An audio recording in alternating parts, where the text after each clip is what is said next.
Super singer நிகழ்ச்சி மூலமாக ஃபேமஸான பாடகி பூஜா அவர்கள் பாடின டாப் 10 ஹிட் சாங் தான் இந்த வீடியோவில் பார்க்க போகிறோம். அவங்க பாடினதில் உங்களோட ஃபேவரட் சாங் என்ன அப்படின்றத கமெண்ட்டில் சொல்லுங்கள். இந்த வீடியோ பிடிச்சிருந்தா லைக் அண்ட் சப்ஸ்கிரைப் பண்ணிக்கோங்க. 10th பிளேஸ் இருக்க சாங்,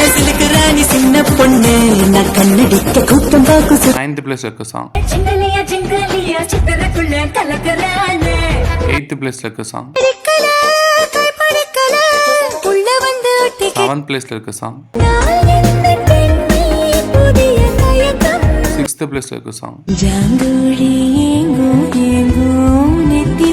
5th பிளேஸ்ல இருக்க சாங், 4th பிளேஸ்ல இருக்க சாங், 3rd பிளேஸ்ல இருக்க சாங், 2nd பிளேஸ்ல இருக்க சாங், 1st பிளேஸ்ல இருக்க சாங்,